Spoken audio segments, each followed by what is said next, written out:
Enzymes are really important proteins that speed up the rates of reaction, such as in photosynthesis, respiration, and protein synthesis. Enzymes are known as biological catalysts because they lower the activation energy of the reaction, hence speeding it up. They are unchanged at the end of the reaction and can be reused. Enzymes can work in different ways. Some enzymes help to break down large molecules into smaller ones, others build up large molecules from small ones, and some enzymes help change one molecule into another. So how do enzymes work? Enzymes work in conjunction with substrates. The enzymes and substrates are always moving, and occasionally they collide at the right speed and orientation so that the substrate fits into the enzyme at the active site. Collision theory dictates that collision must occur with sufficient energy and interspecific orientation for a reaction to occur. Enzymes are specialized. Their active site matches the shape of a specific substrate that they can react with. The enzymes and the substrates fit together using a lock and key mechanism. Once the substrate is in the active site, the reaction takes place.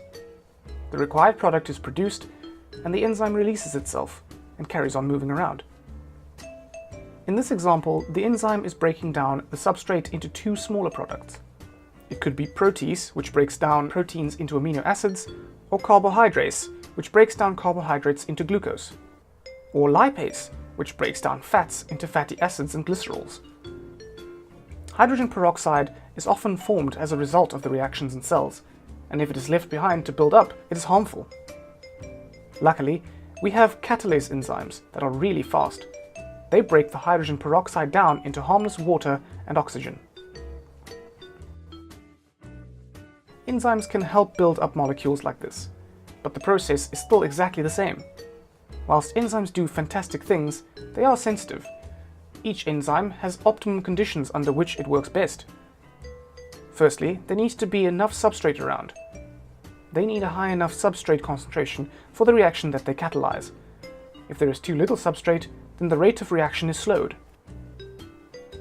Sometimes, if there is too much product around, then the reaction slows because the enzymes and substrates have less chance of bumping into each other.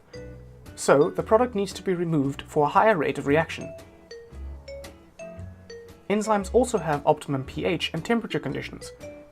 Up to a point, an increase in temperature causes increased rates of reaction because there is more heat energy. More energy means more collisions. However, above a certain temperature, the rate drops off due to denaturation. We will look at the effect of pH and temperature on enzymes in our video Denaturation of Enzymes. The optimum pH and temperature conditions are specific to the condition in which they work in. An enzyme that works in the stomach, for example, would have a more acidic optimum pH. And of course, there need to be enough enzymes around for the rate of reaction to be optimized. So we know that enzymes and substrates fit together at the active site to form a lock and key mechanism. The enzyme then releases the product and can be used again. They are sensitive to temperature and pH, and there needs to be a sufficient enzyme and substrate concentration for reactions to occur.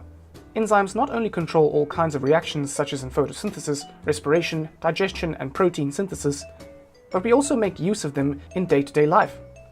Protease and lipase enzymes are used in biological washing powders to remove proteins and fats from stains in our clothes. We also use enzymes in our food and drink industries. Pectinase is used to break down the cells in fruit when making juice so that more juice is released.